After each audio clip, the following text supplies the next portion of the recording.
price of the Lightning Collection is high, always has been, and it's a price I'm not willing to pay. And if I'm the only one, so be it, but I'm willing to bet I'm not. Dawson's Rentals.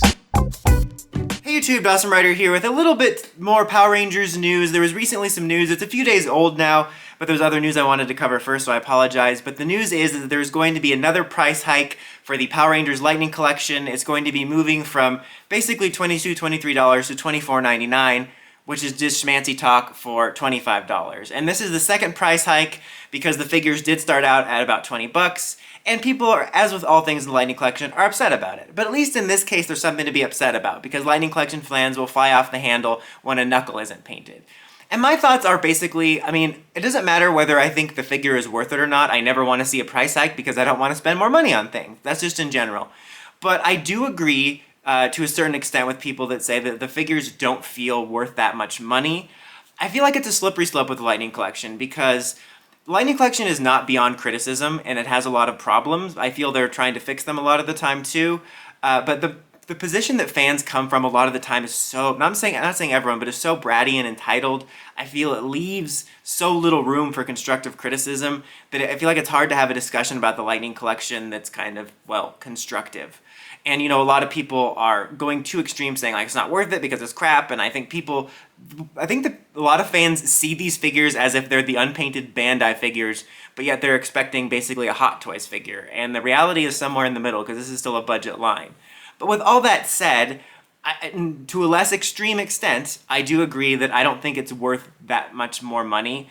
I don't think $25 is that huge. Like, if we go up to like close to 30, definitely we're into a huge problem. We're getting there for sure, but I don't think it's worth $25. And the thing is that I think that Hasbro gets a little bit too much heat sometimes. Again, they're not beyond criticism, but I think fans take it too far. And I do see them trying to improve and make things better, both in terms of some of the figures and some of the things they say at Fan Fridays and from interviews and stuff, is I can tell that they're taking in feedback and seeing what works and what doesn't. And I do see them trying to make improvements and fix figures and make new versions, just like with the other lines. But at the same time, it's very spotty. Like, even though I've seen improvements like wave to wave, there will be times where there'll be a figure that I'm like, oh yeah, they clearly listened and this is an improvement and they fixed this and they're going to release this new one. But then you'll get a figure that's kind of a lemon. Like, in my opinion, Pink in Space was pretty bad. Like, she had like 5 different shades of pink on her, and too much pink energy is dangerous. They didn't even listen. It just looked bad. Not to mention the notorious QC issues, which is something I feel we're going to have to deal with no matter what the price point is, because that's something that we deal with in like the Marvel and Star Wars lines. I'm not saying like we have to deal with it, but I mean, it's not like it's just Power Rangers. But I guess the point is that even though I see improvements happening, for sure, and I think that there's more improvements that they make than they're given credit for, I have to agree that the price hike is not justified by the quality. Because even though they're making improvements, there's still just as many mistakes, and it's kind of evening it out. So I feel like if we started down here, and they're trying to make improvements, we're only like right at here, where we should be up here. I feel if they really improved it, even if we still had to deal with sometimes the QC issues of like, oh, there's a drip of paint here or here, but if we saw some more improvements with the quality and the cohesiveness between, then I could see justifying, okay, I'd spend more.